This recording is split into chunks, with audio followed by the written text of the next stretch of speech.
Hola, bienvenidos a un nuevo capítulo de Arquitectas en Contexto. Me encuentro con Alexia. Y yo soy Aileen. Y en el episodio del día de hoy traemos un tema muy especial. Porque, a ver, estamos en el mes del niño y no quisimos traer algo como tan simple como arquitectura para niños, sino que pensamos en un tema que va mucho más allá y de verdad investigar esto ha hecho que cambie mi percepción de la arquitectura por completo. Y vamos a hablar de... Pues, ¿cómo es importante o por qué deberíamos de diseñar como niños?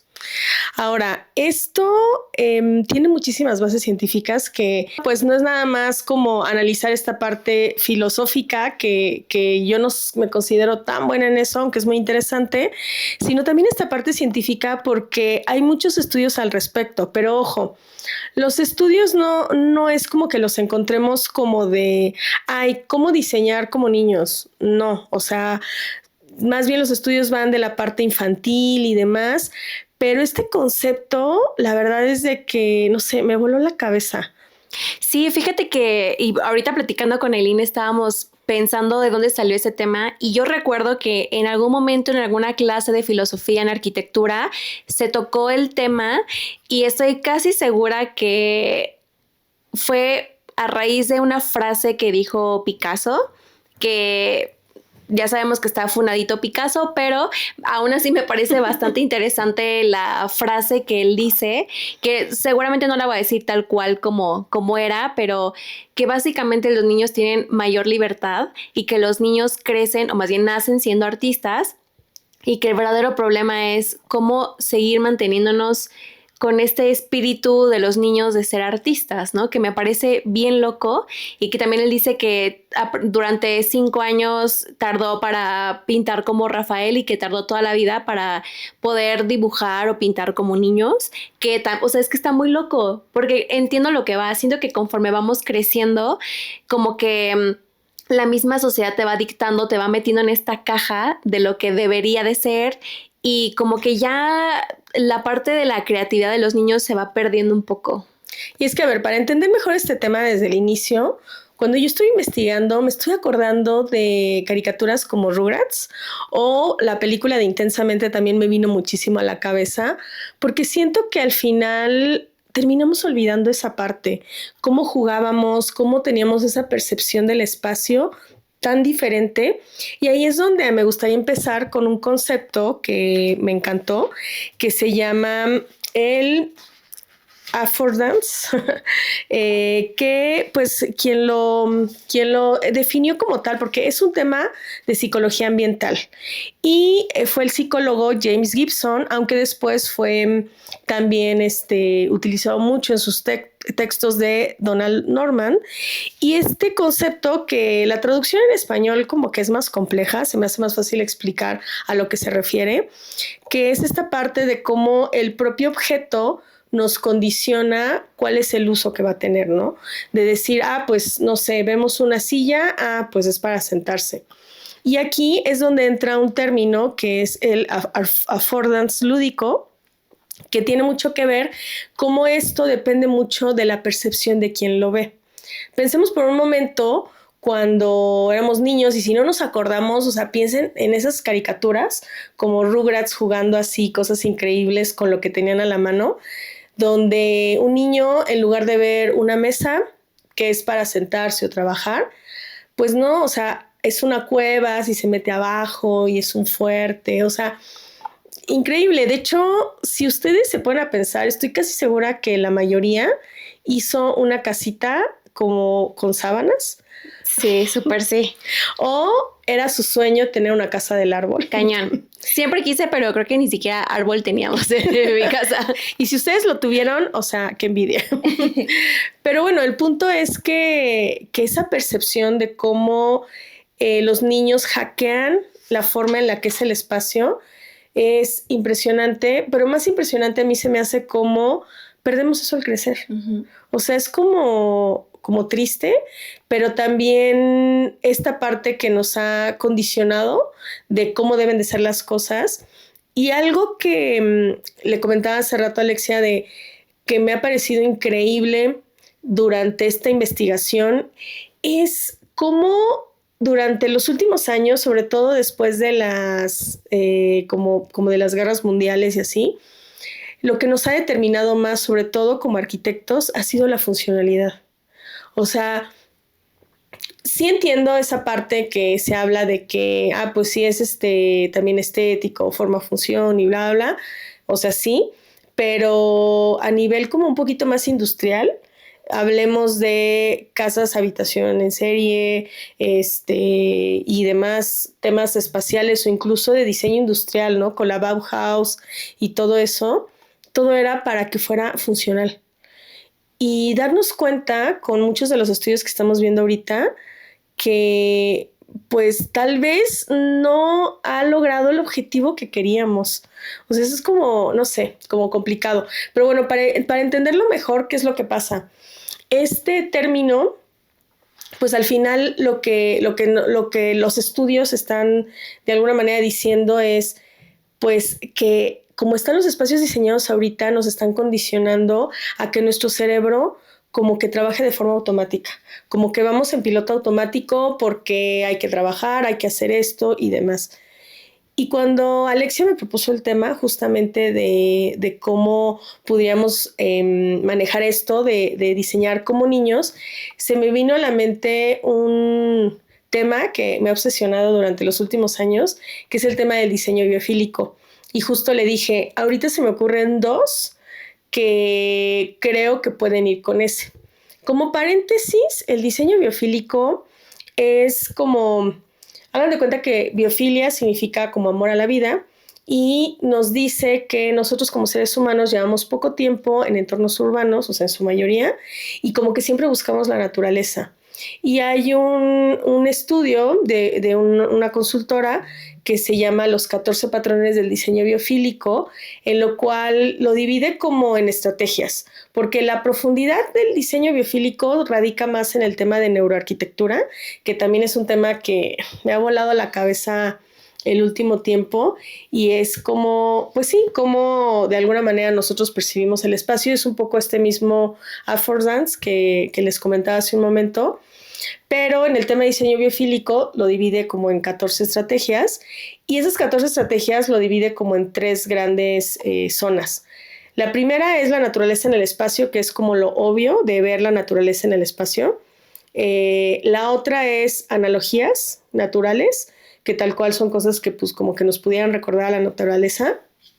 Pero el tercer punto se llama la naturaleza en el espacio y cuando yo lo explicaba en clase siempre decía así de, no, pues es como que estas más locochonas, porque las otras eran como un poco más evidentes, así como presencia de agua, elementos sensoriales, no rítmicos, o sea, como cosas muy puntuales, pero estas que yo les decía que eran como las locochonas, hoy las entiendo mejor que nunca. O sea, se me hace increíble. Y dos de las principales que quiero hablar hoy de los patrones es uno el refugio y otro el misterio. Y el refugio, pues es esta parte de cuando justo lo de las sábanas, ¿tú llegaste a hacer eso de las sábanas? Sí, de hecho, creo que la última vez que yo hice un fuerte, ni siquiera estaba tan chica. Un día así como que dije con una amiga de que hay que hacer un fuerte y ver películas y, o sea, ya estábamos un poquito más grandes, pero la verdad es que la experiencia cambia por completo, como que sientes que estás en un lugar mágico y que estás, pues que no estás en la sala, ¿no? Que estás en un lugar completamente distinto, pero pues, sí, me acuerdo que de niña me encantaba, incluso... me encantaba aplicar la de meterme abajo de la mesa y estar ahí jugando. O sea, esto en particular a mí me fascina. Pero aparte, para explicar un poquito mejor este concepto de refugio, debemos de entender como inclusive esta parte instintiva. O sea, imaginemos que estamos en cuevas, somos así cavernícolas y hasta hacer una herramienta mientras la haces, estar como alerta, pero tienes que tener cierta protección, ¿no? Entonces, hagan de cuenta que en biofilia, ¿cómo podemos traducir esto a la parte espacial? Es que tu escritorio, en vez de que de así en medio, que de hacia un muro, ¿no? Y esta sensación de protección ayuda a que en psicología lo llaman que esta parte de hipervigilancia, que no se tenga. Y justo dentro de la investigación, que estuvimos haciendo, se hablaba mucho de esta parte de los open space, donde en oficinas ya es mucho de que, pues mira, todo este espacio, ahora todos están todos revueltos, o bueno, juntos, ahí en toda una tira enorme y ahorramos espacio.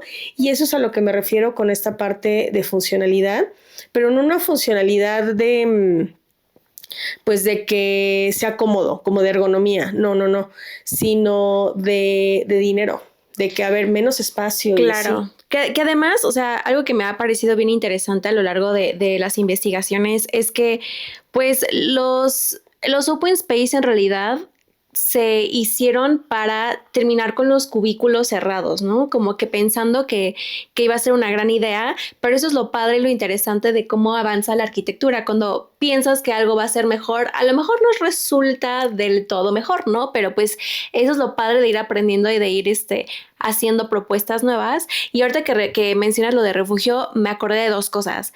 Primero, hay unos sillones que de hecho también se usan mucho en estas oficinas que probablemente sea un intento por crear este refugio, que son estos sillones que son como con una cabecera muy alta y como que sientes que te están abrazando, pero tienes toda la visión como hacia el frente. Entonces, si te estás quedando dormido, pues mínimo estás viendo, ¿no? Como de que o estás como que un poco alerta para que no te duermas, o estás ahí trabajando muy a gusto y tienes toda la privacidad del mundo, nadie está viendo lo que estás haciendo en tu compu. Y creo que ese tipo de sillones son una gran solución, una gran respuesta a esto que mencionas. Y la segunda cosa que se me viene a la mente son estas camas antiguas como de los castillos. Con doseles. Exacto, que no sé si te ha tocado estar en alguno. A mí una vez me tocó en un hotel y la verdad es increíble. ¿En serio? Sí, o sea, la sensación era increíble porque era un techo como de doble altura. Wow. Y con esto te sientes como protegido, como que igual como la sensación del fuerte con las sábanas. ¡Ay, qué bonito! Sí, y es bien padre que ahorita que lo pienso y digo, pues en nuestras casas típicas que tenemos un techo muy bajo, pues probablemente pues, estaría chocando, ¿no? Eso con la cama, pero a lo que voy es que es muy cierto esto del refugio, por lo menos a mí me encanta. O sea, yo lo más cercano que he vivido es en un hostal minúsculo que mi litera tenía una cortina, pero así de... Casi. Sí. No, la verdad es de que lo que comentas es bien importante porque tiene que haber un equilibrio y al final esto es prueba y error, porque justo los espacios cerrados, pues hubo problemáticas, o sea, hasta eso de que dices, ay, quiero ver mi compu. Si tú lo ves como jefe, es como de, güey, va a estar en WhatsApp jugando buscaminas, que ya no creo que hagan eso, o sea, haciéndose güey. Pero, pues tú lo que quieres o lo que quieren las empresas es productividad. Y esa productividad, pues creo que erróneamente ha sido como en esta parte de control. Totalmente de acuerdo. Pero, a ver, o sea, pasar de estos cubículos cerrados a todos amontonados en un espacio abierto donde tienes cero privacidad y demás, creo que al final es encontrar como cierto equilibrio con elementos que tal vez haya algunas mamparas, con celosías, vegetación que pues medio tape, o el respaldo de la silla, o sea, creo que al final cuando diseñamos un espacio, o por lo menos lo digo desde mi punto de vista, no piensas en ese tipo de cosas, como que te imaginas más la parte ergonómica y la parte funcional. Pero ya esta parte de la sensación es como que invisible.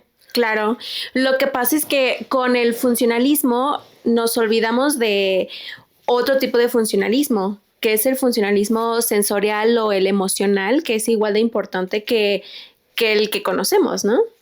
Claro, sobre todo esta parte o esta teoría de la productividad máxima que ha sido como muy fuerte en los últimos años, donde pues sí, todo tiene que ser, o sea, como que trasladaron esa parte de las fábricas al entorno tanto urbano como en casa, oficinas y demás. Y hay un término que en la investigación encontré que se me hizo súper interesante, que es la antropometría sensorial. Porque hagan de cuenta que cuando nosotros estudiamos arquitectura, normalmente a inicios de la carrera nos enseñan antropometría.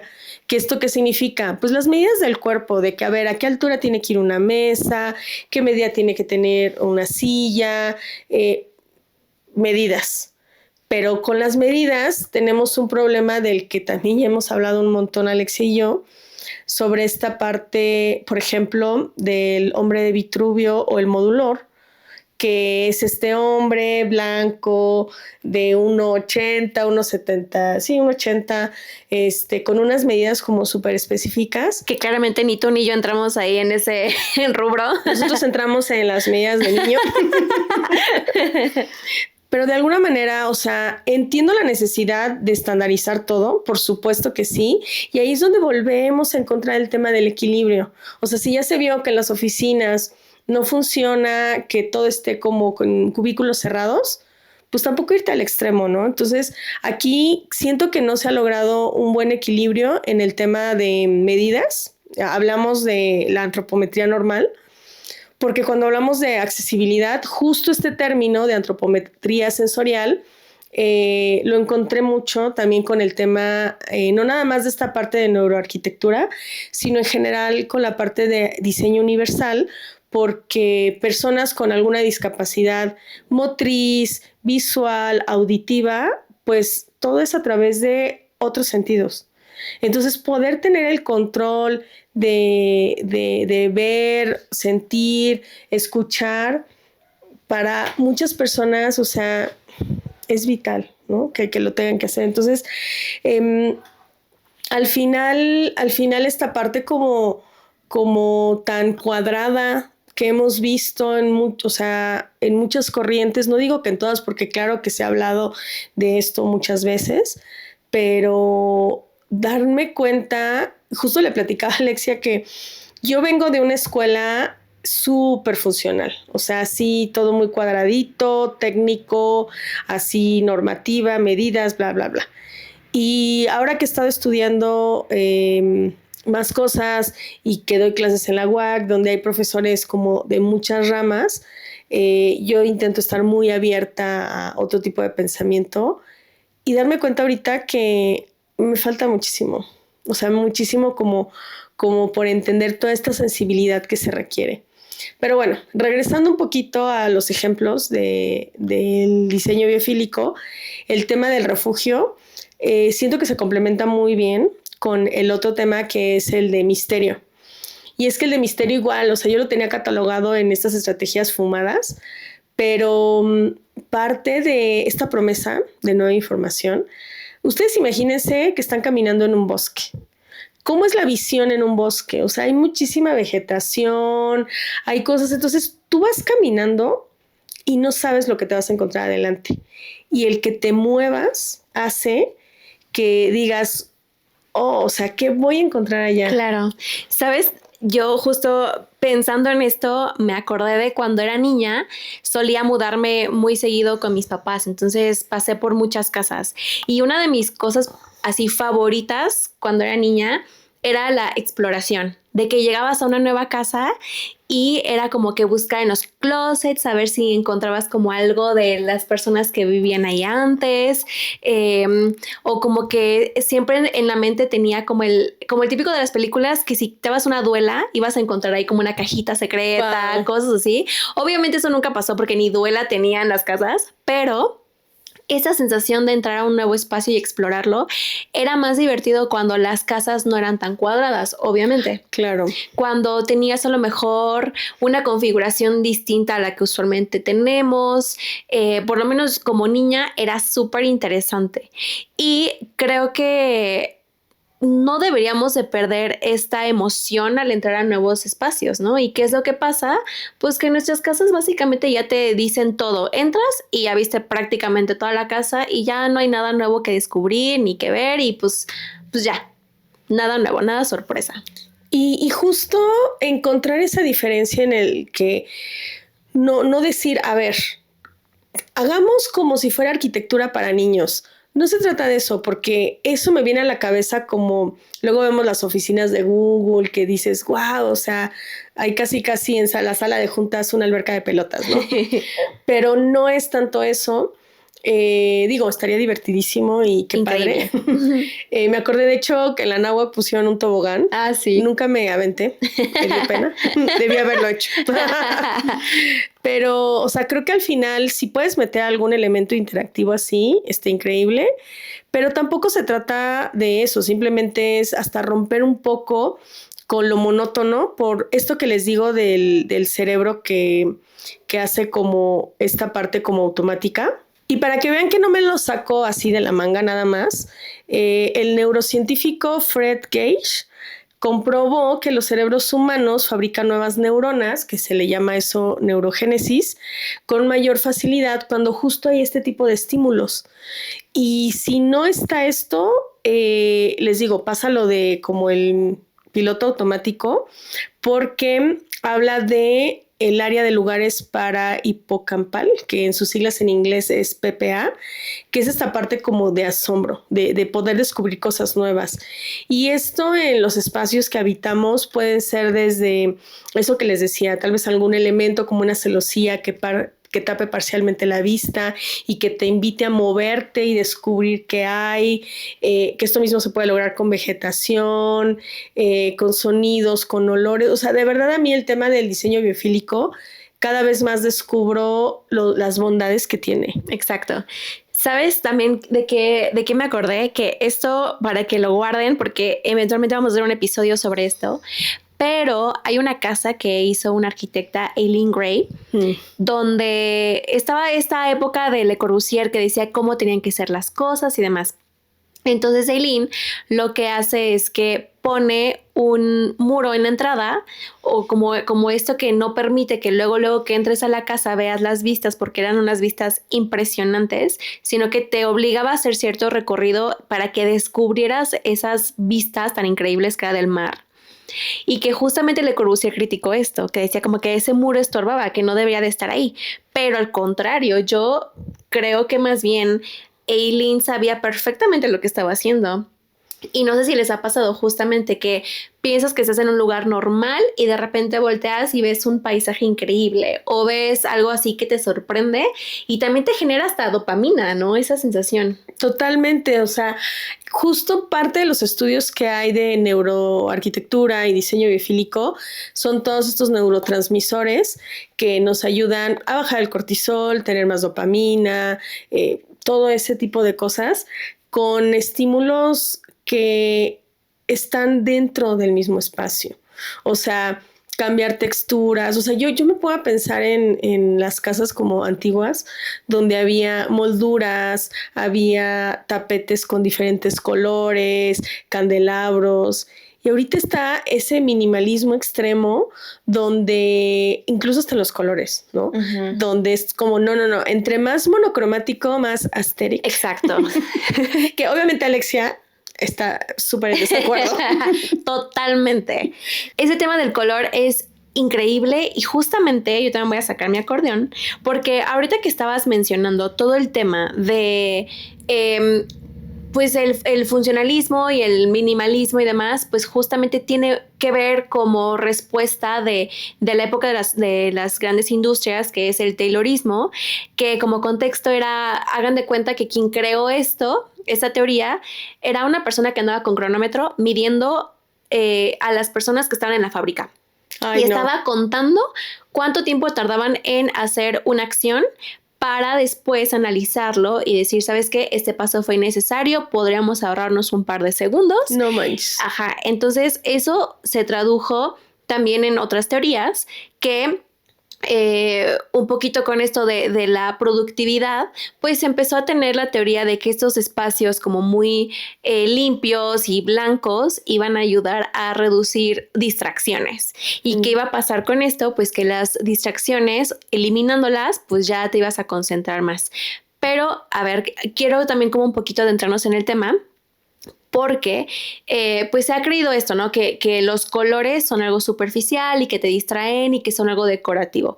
Pero esto es, la verdad, una consecuencia de personas que han escrito textos como Adolf Loos, como el de Ornamento y Delito, en donde, para empezar, son comentarios bien racistas y además que empiezan a relacionar el color con la infancia. Entonces tampoco que se entienda que el color, como en este tema que es diseñar como niños, tampoco se trata de relacionar el color con las infancias, más bien de romper esto y entender que el color no nada más es para los niños, sino para los adultos también. Porque cuando se tuvo esa teoría de que el color era distracción y demás, pues bueno, como consecuencia tenemos fábricas y laboratorios blancos y después se tradujo a oficinas. Entonces, pues por eso no nos sorprende que las oficinas sean todas blancas o grises, pues para no distraernos. Pero, ¿qué es lo que pasa? Resulta que esos espacios que están blancos y lisos genera algo que se llama el hambre de estímulos, porque el cerebro está tratando de procesar y de buscar algo interesante o entender o descubrir un poco de textura en los muros y no encuentra nada. Entonces, el cerebro se esfuerza y empieza a generar cierta tensión y fatiga cognitiva, o sea, ese es el término. Y es bien fuerte, o sea, a mí se me hace fuertísimo, porque no solo es el color, también son las texturas. Y de hecho, también hay estudios que comprueban que los espacios completamente blancos pueden elevar también tus niveles de cortisol y que además genera algo que se llama desconexión de circuitos vitales. Significa que estar en esos espacios que no generan estímulos también hace que se reduzca lo que se llama la plasticidad cerebral, es decir, la capacidad del cerebro para adaptarse y aprender cosas nuevas. Entonces, las personas que crean estas oficinas piensan que las están haciendo eliminando distractores y lo que en realidad están haciendo es agotar tu cerebro. Por eso también te da sueño. No sé si también les ha pasado. Te da sueño, te cansa, te estresa, porque pues, simplemente no le das alimento a tu cerebro, así de sencillo. Pero la buena noticia es que la plasticidad cerebral sí se puede regenerar y puedes volver a estimular tu cerebro mientras estés en estos, pues en contacto, ¿no? Ya sea con naturaleza o con elementos básicamente que estimulen tu cerebro. Y es que yo me pongo a pensar en los espacios infantiles y los juguetes, cómo incluso ha habido tendencias donde ya visten a los niños súper monocromáticos. Sí, todos neutros. Todo con colores pasteles casi transparentes. ¿Sabes qué he visto? Estos inflables para brincar blancos. Ay, no. Porque van más con la estética de los papás, para que no, como que los colores no manchen ahí el jardín. El bautizo todo monocromático. Y se me hace súper triste porque yo he visto imágenes de niños inclusive vestidos como adultos. O sea, sí súper fashion, que el zapatito de no sé qué. Y es como de, a ver, por algo muchos juguetes, por ejemplo, a mí me encantan esos libritos para niños. De hecho, es un regalo que me gusta mucho hacer cuando es así como un baby shower o así. De esos libritos que vas moviendo y es la texturita y se siente así como exacto, chistoso y luego acá suavecito. No, claro, o sea, porque son estímulos para el crecimiento de los niños y el gran problema y por qué es volver a diseñar y volver a pensar como niños. Primero, porque se ha demostrado que la plasticidad no termina en la infancia. O sea, antes se pensaba que esta plasticidad se terminaba y básicamente el cerebro como que se volvía rígido. Entonces ya no tenías como la capacidad de entender o de estimular tu cerebro como cuando eras un niño. Por eso era tan común, como dices, que en los niños se les pongan juguetes con colores y texturas, pero en la adultez piensan que ya no es necesario, como que ya lo aprendiste, ya lo viviste, ya, bye. Ahora puro gris y blanco, pero la realidad es que no. El cerebro aún necesita de esos estímulos. Y es que justo muchos estudios que apuntan hacia estos espacios infantiles, lo que estamos nosotras planteando es justo continuarlo. O sea, porque lo que dice Alexia estoy totalmente de acuerdo. O sea, incluso yo he visto que mencionan de que, ay, pues haz rompecabezas y este tipo de juegos para que no te dé Alzheimer. Güey, es para que estés en general, pues más vivo, ¿no? O sea, más que claro. Te sirve el cerebro. Nuestro problema en general es pensar que somos humanos solamente para la productividad. Desde ahí parte muchos de nuestros problemas. Y al final, cuando nosotras como arquitectas que hacemos espacios, Yo creo que no estamos conscientes del impacto que generan los espacios, porque ahorita con todo lo que estamos hablando me estaba recordando el concepto de síndrome del edificio enfermo, que es este síndrome que nos dan las personas por culpa de los edificios. Pero es tan sutil que por eso no se escucha mucho hablar de él, pero siento que es todo esto que estamos hablando, más temas en general de confort y de calidad del aire interior, que lo vivimos en pandemia. Sí, cañón. Ahorita que cuando empezó el tema, que mencionaste lo de la biofilia y como uno de los términos dirigido hacia la sensación de querer estar con la naturaleza, pues yo por lo menos en pandemia, ahorita que mencionaste la pandemia, yo me hice la señora de las plantas. O sea, yo casi le cantaba y le hablaba a mis plantas porque me estaba volviendo entre loca, Sí. y creo que no fui la única. O sea, siento que mucha gente empezó a tener esta necesidad de contacto con la naturaleza. Mi papá hasta tuvo un huerto. ¿En serio? Sí, ya no lo tiene, pero tuvo un huerto y le encantaba y estaba ahí con las plantas y todo. Y a veces son esas cosas que te hacen mantenerte cuerdo sin darte cuenta en situaciones como esa de la pandemia. Claro, y voltear a ver estos espacios infantiles, siento que nos ayuda mucho a inspirarnos para ver cómo poder trasladar eso en un espacio, no quisiera decir para adultos, porque muchos espacios son pensados para mucho tipo de personas de diferentes edades, pero quisiera mencionar un término de las escuelas Reggio Emilia, que fueron una iniciativa impulsada por el pedagogo Loris Malaguzzi de la ciudad italiana del mismo nombre, que tenía esta filosofía de que las escuelas eran el ambiente que el ambiente, es el tercer maestro. Interesante. Porque hablan mucho que un educador como tal, pues sí, o sea, tanto los padres como los docentes tienen un papel bien importante, pero el espacio como educador fomenta autonomía, curiosidad, el aprendizaje del niño, y que es bien importante que el ambiente por sí mismo estimule los sentidos. Y justo a mí se me hace impresionante en todas las investigaciones que hemos hecho cómo hay un parteaguas bien importante después de la Primera y Segunda Guerra Mundial, y siento que lo estamos viendo replicado justo después de pandemia y ahorita con todo el boom tecnológico, que estamos viendo como un cambio de paradigma total, y sobre todo poner atención a estas mentes creativas que tienen ese punto de vista diferente, porque si bien cuando pasó justo lo de las guerras, empezó este tema de este funcionalismo extremo, pero había personas como por ejemplo, también hay otro que sí me es súper interesante, que es el arquitecto y urbanista holandés, Aldo Van Eyck, no sé bien cómo se pronuncia, perdón, pero hagan de cuenta que él tras la guerra en Ámsterdam se fue en bicicleta y buscó muchos espacios que habían quedado pues sí, un poco desolados, abandonados después del conflicto, y empezó a hacer parques infantiles a lo loco, como una especie de, ay, ¿qué término era? Que se me hizo muy interesante, como acupuntura urbana.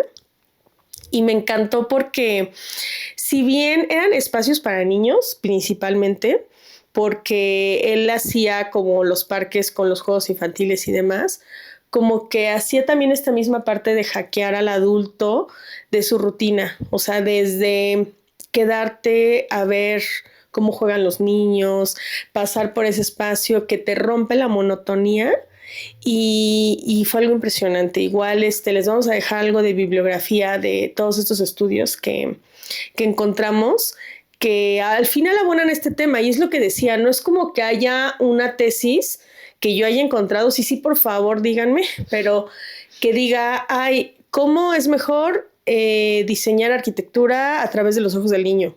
No, por lo menos no que hayamos encontrado directamente, pero estudios que avalan esta idea con diferentes perspectivas, o sea, hay de sobra.